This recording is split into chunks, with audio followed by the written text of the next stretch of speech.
Welcome, beautiful teachers, to day 3 in the 7 Days for 7 Ways to Gamify series.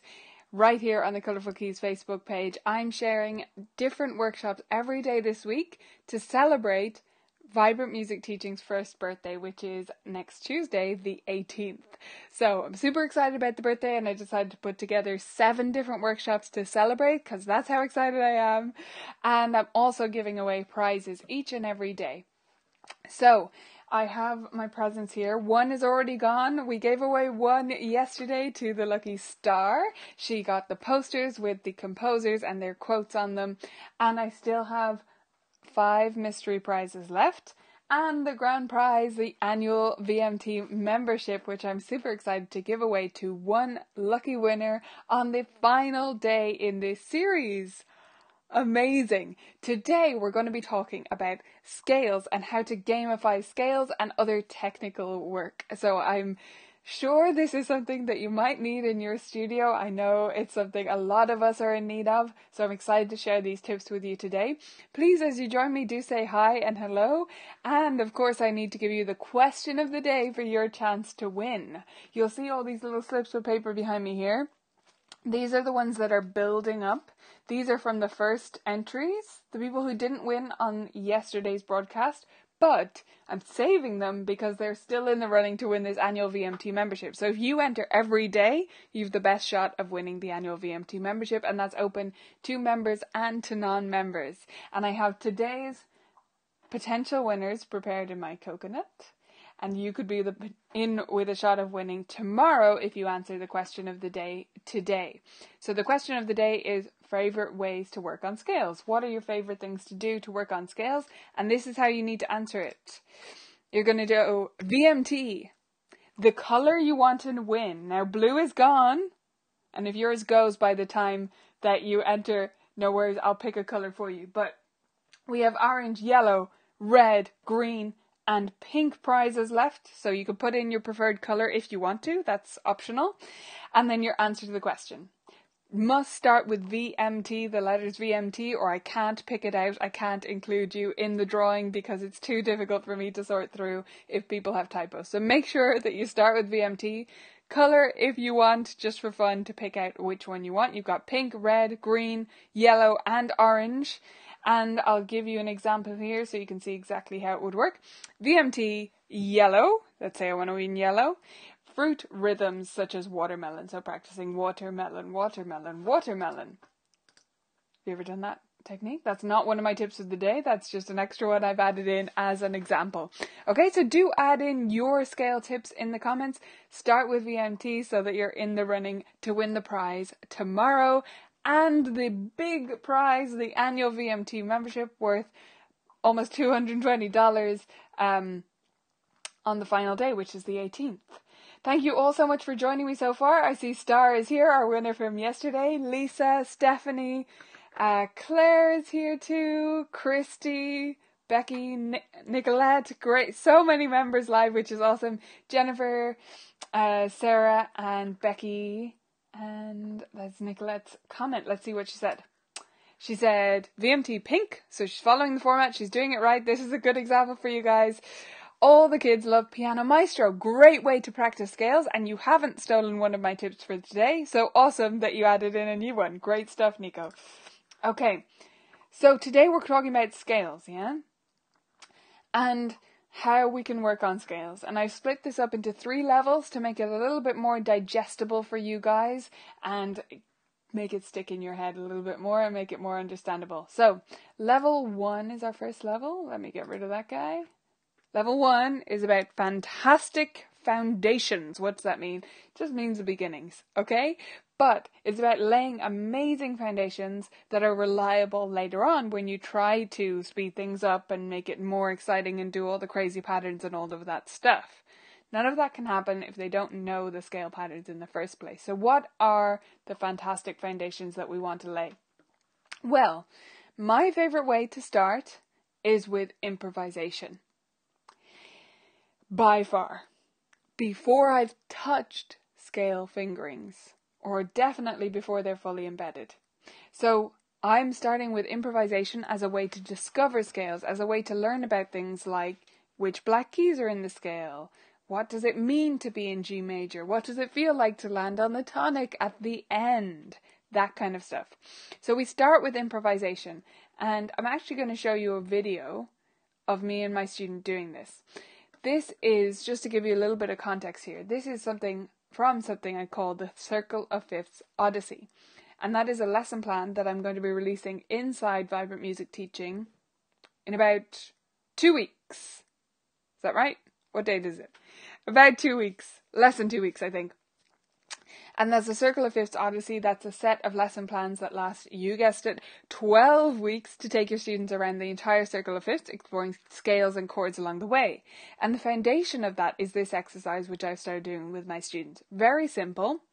We start in the key of C, and we improvise together. I do a simple chord accompaniment, and they improvise in the key of C. And then we move to G, and we talk about what that means. So I'm going to show you a little clip of this, and for those of you who tuned in on the first day, yes, I have figured out how to make the sound work, so it will work this time. If I click on the right buttons. Here we go.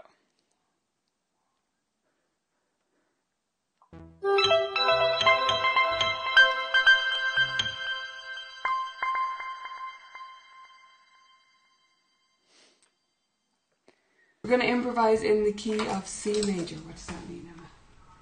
It's there to... No, you can go everywhere. Where can't you go? Oh. Yeah, no black keys. But you don't have to stop and sing to C. Okay. One octave. You can use all of them. As long as I'm not using it. Don't steal them off me.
Key we're going to go to next?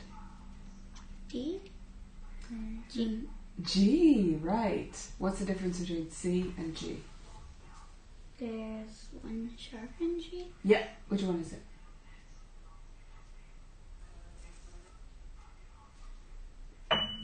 Yeah.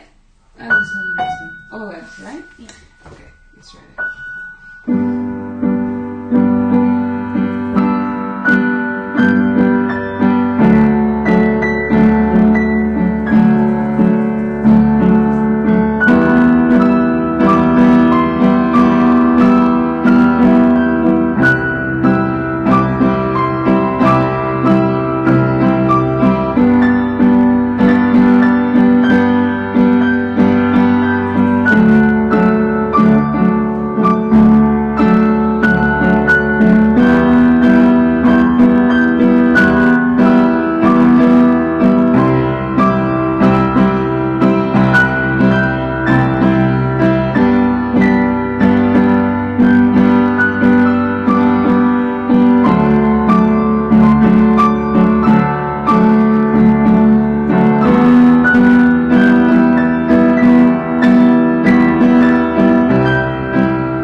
Okay, so let me pause it there. I hope you heard that okay this time around. I think I set it up correctly, and that gives you an idea. We continued up to A or E that week, but we're just working through the various keys and really getting inside what it means to be in that key.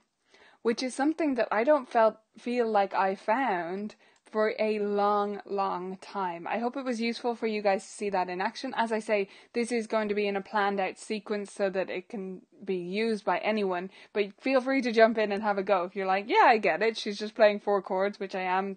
There's nothing complicated going on in my accompaniment. And then the student is improvising in C. Then I'm asking, okay, we're going to move to G. What does that mean? Now, Beth just asked a great question. How do you work on scale fingering, though? Good question, Beth. I do. I just later. So we're going to get to that in a second. But the main thing for me in the beginning is just that I want them to understand what we're even doing. Because too often I think that we just introduce scales as like, this is what we're going to do. Let's go. And it doesn't mean anything to students. And young students will go with you, okay? Especially during the lesson. They're just going to go with you. They may be less likely to practice at home. And they definitely are not getting the reason behind it. And we want students to be intrinsically motivated. We want them to understand why they're doing stuff. And especially older students, but even the younger students, they can understand it. They can grasp why scales are important, what we're doing them for, and what it's all about. So that's why the improv to start. Now, I want to mention, since several people have said that I wasn't going to say anything, several people are mentioning my hair. My hair is straight today because I went to the hairdresser. It will be curly again tomorrow. I never straighten it myself, so enjoy it while it lasts. It'll be gone tomorrow. I am never going to the effort of straightening it myself at home. Not happening. So if you're just joining us now, we are not talking about hairstyles. What we're talking about is scales and technical drills and how to make them fun. And I've just started with level 1, which is about fantastic foundations. But I want to give you a chance to jump in on the giveaway. So you need to answer this question to get in on the giveaway. It is favorite ways to work on scales, whatever your favorite way is. Even if that's just doing them up and down and you think metronome up and down, that's it, no fun to be had there, that's fine. Or if you just haven't come up with other ideas, that's fine too.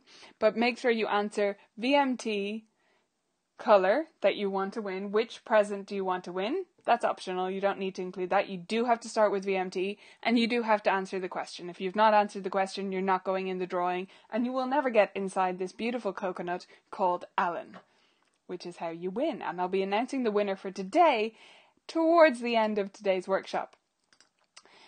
First of all, moving on in our level 1. So we talked about improvisation. Accompany is the next stage, and that's what I'm doing a little bit there. But as we start to explore the fingering, I will also accompany them while they're playing with the actual fingering, the fingering patterns that we teach, okay?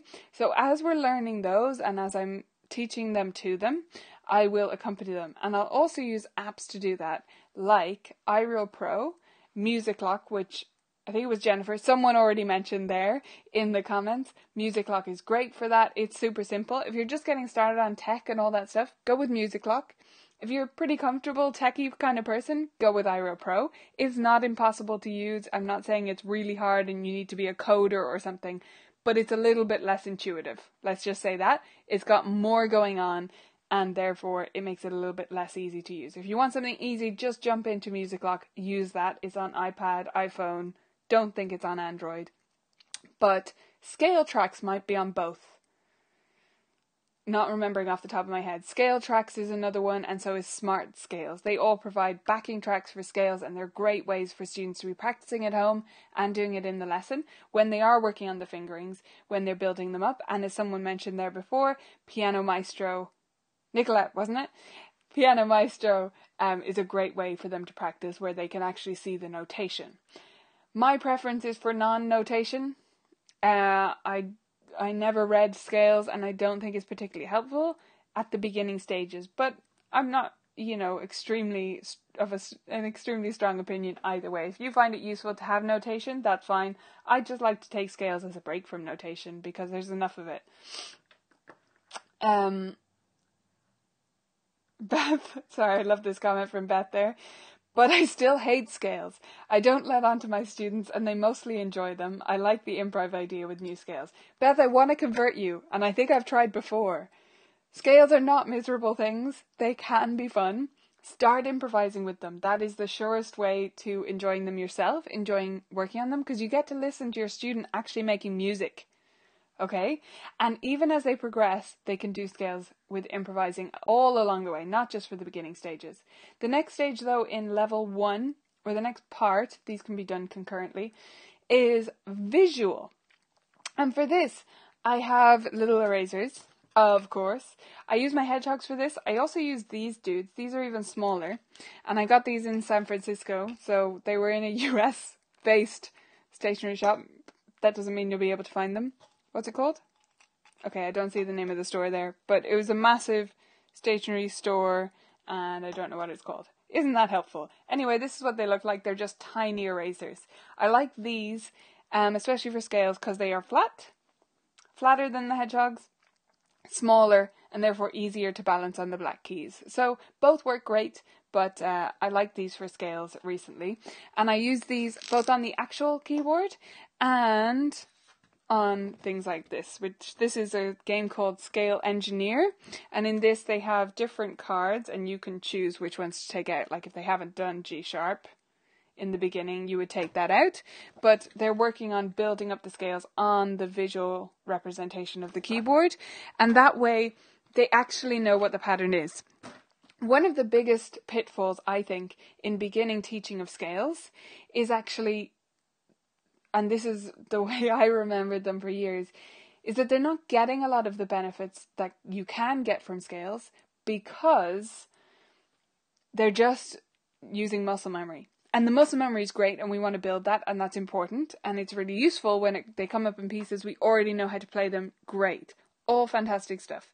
But you can glean so much more from scales if you actually understand them. If you actually know that there are 5 flats in D flat. Whereas if you just do them by up and down and you never stop to think about it, it's very easy to just not even know that and have to literally think through it in your mind, which is what I used to do. And similarly to what we talked about with mnemonics for note names on the first day, it's just an extra step. And if they've thought through it before, it's a little bit faster. So just my thoughts there on the actual different ways of looking at scales and what we can get out of them and how we can maximize them. So one way is to use visual patterns, placing the little erasers on the keys and asking them to do that before they play. You can also ask them to tell you stuff before they play. So I'd always be doing one of these things with scales, never just the scale. Always they are placing the erasers on the keys to show me the pattern before they play it. Or they're telling me something about it. This is the quicker one to do, obviously. So what are they telling me? Tell me how many sharps are in it. Tell me what finger it starts on. Tell me the full fingering pattern. Tell me how many black keys, how many white keys. Any question you can come up with. But just some little test, quote unquote test, that makes them think. So they're not trying to do it on automatic pilot, so that they do actually know something about it. And it makes them more reliable too. And then fingering. So getting them to say the fingering out loud, getting them to write the fingering on keyboard diagrams, getting them to try it with different fingering and see why that's wrong. I often also get my students to practice with just finger twos. Not practice, I shouldn't say that. I should say try it, because like just once in the lesson, try it with finger two. You'd be surprised how many students know a scale backwards and forwards with the right fingering, and actually when you tell them to play it with finger two, they can't do it. And it's because they don't actually know what notes are in it. Just muscle memory. And that's missing out on so much. Tell me what you think of these tips as we go through here. Birdie said she just downloaded and printed out that game, that Scale Engineer. That's awesome. Block It Out, says Colleen, for scales. That's great. Beth says, I have tried to make her enjoy scales, that is. I respect them, but I hate them. Improvise! You said you haven't improvised, so you haven't tried hard enough. We're going to do it, Beth. You're going to love them. Birdie says, I've been having them write down their fingering away from the keyboard the past 2 weeks and some struggle with it. Yeah, it's surprising how many do and how many struggle to say what notes are in it and anything else. And like I say, I know I would have. years and years into my studies, having played scales in multiple octaves, contrary motions, arpeggios and everything, I couldn't really tell you what they were for quite a long time. So, level 2 we're moving into now, and this is a shorter level. Level 2 is about application. And this can start to happen within level 1, but it's really the next stage of understanding. All of that stuff in level 1, that's great foundations. They should be able to improvise with their scales. In the beginning, using just finger 2 and hopping around, and as they progress, using all of their fingers and using the correct fingering, but turning around wherever they want to, and switching it up and doing it in thirds and all that stuff that's just going to happen naturally as they improvise with it. Then accompanying, so playing with an accompaniment, staying in time with you or with a backing track, using visual layouts of scales, whether it's on a keyboard diagram, using erasers on the keys, that kind of stuff, or Scale Engineer, those types of games. And using verbal scales, so telling you things about it, talking you through it, telling you what notes are in it, telling you what the fingering is, and all of that stuff. Singing it, left that out, sing, absolutely. And talking about the fingering as well as using the correct fingering and blocking it out like Colleen just suggested there, where you do it in blocks. If you haven't tried that before, I presume this is what Colleen means. I talk about this as clusters, but like if you're playing D major, you would play the first 3, D, E, F sharp as one block, then you move up and you've got 5 together if you're playing one octave. Does that make sense? So you're playing them as 2 clusters. That can be very helpful for some students, and also for others, it can reveal that they actually don't even know what I'm talking about, and that they don't get that there are patterns involved in scales that actually make sense. Like that 3 and 5 make 8, and so do 4 and 4, and that's why those 2 patterns happen. Stuff like that sounds obvious, but maybe we haven't thought it through, maybe they haven't thought it through, so it does help to talk these things out. It can help them see it from a different perspective. So when we're talking about applying scales, what I mean here is that we are, first of all, composing with them, improvising more and more and more and more. Let me move that guy out of my face. And investigating. Okay, so improvising more and more and more. And talking about it. And then starting to have them improvise solo with their scales. So they have a right hand scale and a left hand accompaniment of some type. It can start off super simple. It can just be a 1 and a 5 and a 1. That's it. That can be it in the beginning, and just doing them for 4 beats each.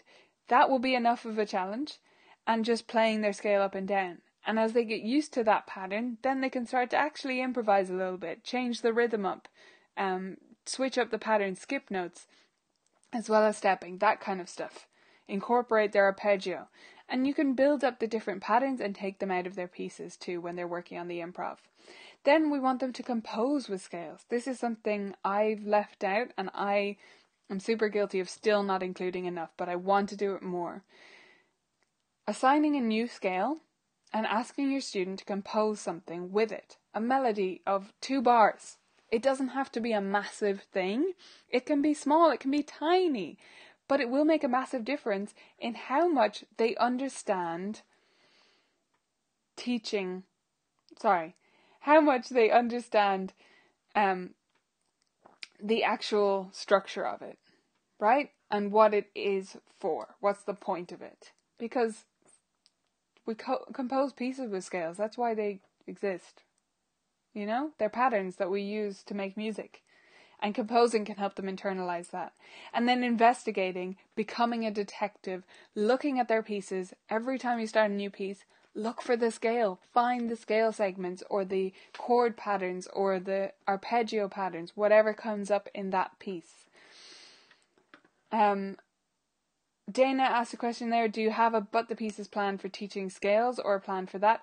This is so much great information. Dana, I mentioned there that the Circle of Fifths Odyssey is coming out. That is a plan for teaching scales, all major scales, and so much more. And you could certainly extend it yourself and do the same pattern with all the minors.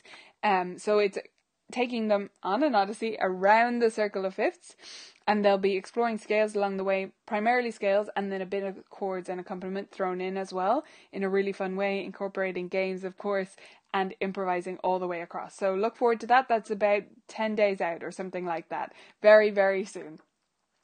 So that's level 2 of scales in my mind, is where we're applying that knowledge, understanding it in the context of composing, finding it in pieces and picking them out, the patterns, and seeing them now that they know the scales, or at least some of them, the ones that are relevant to what you're working on, and improvising more and getting them to do solo improvisation, so they're really getting inside the skin of scales. Beth says, a bit like Paul Harris, simultaneous learning. I use these techniques in everything. Yes, bring it all together. I love Paul Harris's work. Absolutely, Beth. That's exactly the page I'm on. Bring everything together. Scales are not an isolated exercise that we do for the sake of them or to stretch our fingers or some nonsense. They are a valuable thing to do because of all this stuff they can do. And if we don't do the stuff straight away, students don't get that. They don't connect the dots.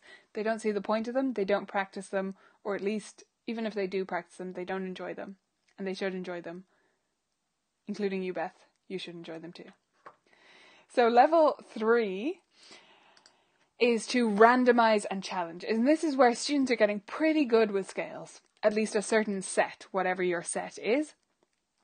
And then we're going to randomize that work and challenge them to really accelerate the scales. Now that they know what they're for, rather than doing this the other way around, they now know what the scales are for, what the point of them is, and why they're fantastic. And they need to randomize and challenge themselves and push themselves forward because they know what the point is, right? So they can see intrinsically they are motivated to do it, and you giving them that little bit of a structure around that, it just makes sense to them. It's not about you pushing your own goals and aspirations on them. They have that, and we need to push them forward to really get to grips with them, and they'll be on board with that. So I have loads of great resources for this. Let me see here. Scalesters is a recent one from VMT. This was last month. And this is extra special because a member, I think it was Brenda, could be wrong on that, I think it was Brenda, asked me if I could create something that she could use for different exam levels, like as a chart for tracking scales. And I was like, doesn't sound very much like a game, but I see where she's going. But it would have to be adaptable to different exam systems. I'm not going to make one for ABRSM and one for AMEB and one for the Americans who use no exam system and one for RCM and one for REAM, which is the Irish one. No, that's not happening. So what I'm going to do is make one that you can put in your own scales, and it'll come out with a few resources that'll be useful for them. So this is a form that VMT members can fill in. And if you remember and you haven't tried it, try it out. A few members have gotten in touch with me saying, like, but what do I put in the boxes? And I'm like, well, anything. And also, you can just try it and then throw away what you get because you realize how it works and it was all wrong. So this is how it works. It generates 3 different things. So you put in a bunch of stuff. Here I've put in C major contrary motion, E flat minor contrary motion, G minor hands separately, G major arpeggio 3 octaves, etc. Right? F dominant 7th. It's just a random mix. This would never be an exam set, but I wanted to show the different options here. And it generates these, which are cards that you can't see. There we go. That's an odd angle. These are the Scalesters cards. It also generates this sheet. This is, so there's a star outside of each one, and it says notes learned, slow and steady, getting faster, mastered. Sorry, the light's weird in here, so it's hard for me to read. And I would fill in these stars as I'm going so that they can track their progress. Okay, I know the notes. Then I'm at this stage, then I'm at this stage. So working up through the levels there. And then there's a third one, which is a Scalester speed tracker. This is what this looks like. And there's stars beside different speeds. And again, if any of these don't appeal to you, like someone was saying, but I don't want to focus on speed, grand, throw that away. It doesn't matter. You can just print the cards and use them, put them in a hat or a coconut, and draw them out one by one, or give them to the student and they can use them at home to randomize it. Yes, thank you, Jennifer. Colleen, that is called Scale Stirs. And actually, if you go to the library, just go to vibrantmusicteaching.com/library, the home page of the library. It'll be close to the top, so it's easy to find because it's quite new. So, yeah, Scale Stirs. And there's the cards, there's the speed tracker, and there's the star tracker as well. So those are a great way to randomize scales and really level up students' scale practice at this third stage. Another great way to do it is using spinners. And I've actually homemade spinners myself for various student grades. And I do like the physical versions, I have to say. I think they're that little bit more fun. But I know it's so hard when you have all these different students doing all different sets of scales, and it would be a lot of making spinners, and spinners are not the quickest thing to make. So great option is something like Decide Now. I'm sure many of you know this, but this is the way it works. It spins around like this. Ooh, it looks so bright on the screen, that's crazy. And it says A. And what I like about Decide Now recently is that they've added that deactivate button, so you can Colleen just suggested the same thing, which is why I paused. I'm demonstrating Decide Now and she's a couple of minutes behind me and she just suggested it. That's so hilarious. Okay, but Decide Now is great for that because you can create your own spinners on the fly, and it's really quick and it is pretty fun. I like the physical spinners when I want to invest a bit more time, but the Decide Now app is awesome for that. Another great way to work on scales at this stage is with Jules. Jules between students. So this is where you get two students together. As many of you might know, I teach buddy lessons, so I have two students together quite a lot of the time. I also teach partner lessons where they're together for the whole period of the lesson. Either way, you can get them working together on scales. I like to have them work with Music Lock. Let me open up Music Lock actually, for those of you who haven't seen it, and you'll kind of see it on the screen, right? So I open up Music Lock and use that for a backing track, and I'll have one of them choose the scale we're going to work on and the other choose the backing track. So this is what Music Lock looks like. There, you can see it there. And if I play that, I'll hold it up to the mic. So they're kind of poppy style ones. Okay. And so I have one student choose the scale, which is this cool wheel. One of the reasons I like Music Lock so much is actually just that it's beautiful. And that's actually pretty important. It looks cool. And then there's all these different tracks here. Okay? So you can pick Phoenix Pop or my favorite,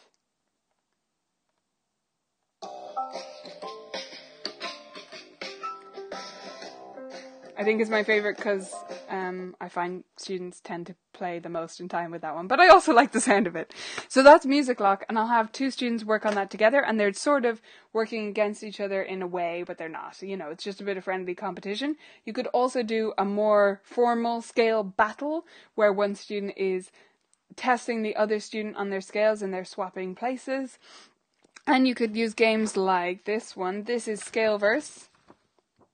Okay. Yeah, sorry. Not having much luck with showing things today. And it has all these little tokens, okay? These are notes and sharps and flats. So one student decides what scale they're going to do by laying the key signature, and the other student starts the notation, and they try to trip each other up by choosing harder and harder scales. And the fun part of that is it becomes cool to know really complicated scales, because that means you're more likely to trip the other person up. And it's a great way to practice notation outside of a theory book. It's much more fun. Apart from Jules, you can also set up a challenge like my scale challenges. So I have scale challenges that I do in my studio. This is a big part of how my students work on leveling up their scales past the beginning stages. The first level is sort of beginner level, late beginner maybe, is all major scales, one octave, similar motion, contrary motion, and the arpeggio. of all majors. Next level, all minors. I do harmonic minor first, so all the harmonic minors. The next level is all majors 2 octaves in all of those configurations. Minors 2 octaves, and then the top level is 3 octaves and 2 obviously with the countries, and then all the 3 types of minors as well. Yeah? So it's pretty epic, I have to say, but as they move forward in those challenges, they're getting their name on the challenge board, which if you haven't seen before, you can check it out on the blog. But they get their name up there, so they get some glory, and they get the sticker on the front of their folder, and they get to be proud of themselves. And like I say, they already have that intrinsic understanding of why scales are important, and why they're valuable, and why they're fun, and how they can be fun, and how they can practice them in fun ways. So the challenges just provide this physical manifestation of that, like when they get to a certain level, which is great fun for them, right? Whew, those are my 3 levels. Let me check in, let you guys know about how you can enter the contest again, and I'm going to draw the next winner, today's winner, in just a moment. So, first of all, let me let you know that you can sign up to get email notifications for these videos as they go live. There are 4 more on the way. We're only on day 3. So 4 more leading up to the last day. Day 7 is the VMT birthday. Really excited about that one because I get to give away the final prize, the annual VMT membership. And every day you get opportunities to win prizes and get your name in the hat for that as well. So you can go to vibrantmusicteaching.com/birthday to sign up for the email notifications. That'll also send you a link to the replay page where you can catch all of these replays together rather than searching through Facebook. They're all free on Facebook, but it's just they're organized on a page there so you can get them all together.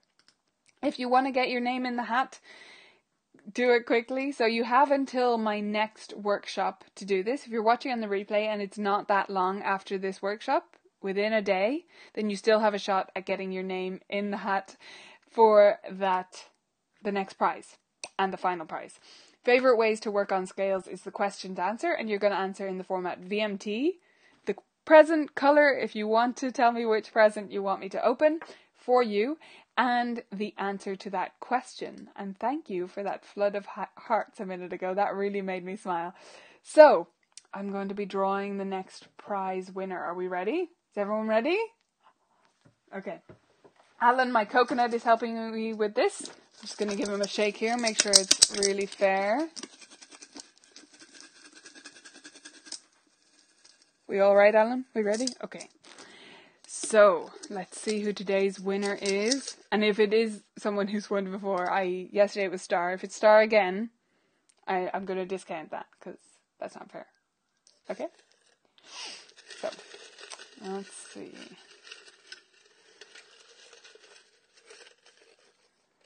Okay, we have our winner. Are you ready?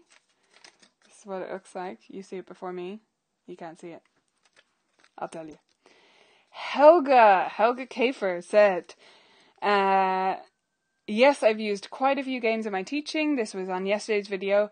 Downloaded Lilypad, step and skip game, Go Fish type note recognition game, note value game, and many more. So I'm glad she's a winner because she's a big one for games. So that's awesome in my book. It's really completely changed how I teach and I love it. So Helga said red, which is lucky because it's still left. If, by the way, you vote today and you said red, don't worry. I will still open a present for you. It'll just be chosen by whoever's live because they'll vote for it. So, VMT red, Vibrant Music Teaching red, is this one right here. And this is for Helga. Are we ready to see what's inside?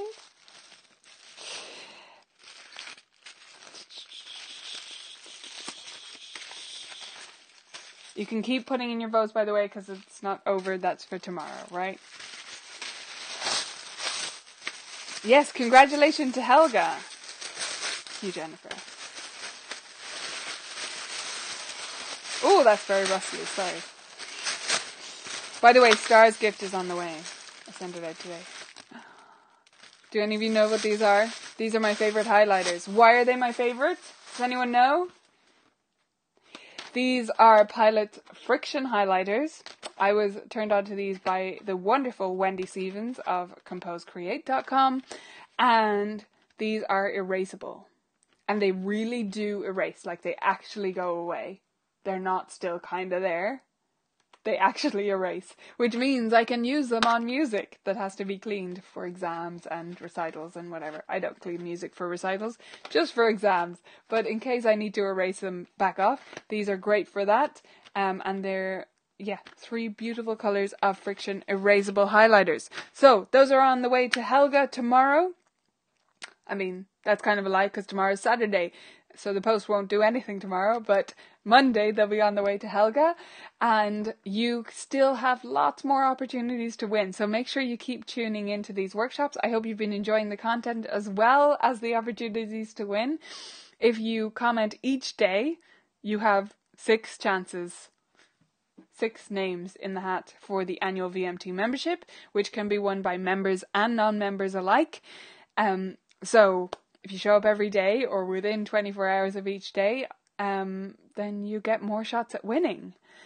I hope you enjoyed today's workshop, guys, and the tips about scales. And as I say, for the members, the Circle of Fifths Odyssey is on the way. So that brings together quite a lot of these types of ideas and structures them in a more comprehensive way over a 12-week But the Pieces plan.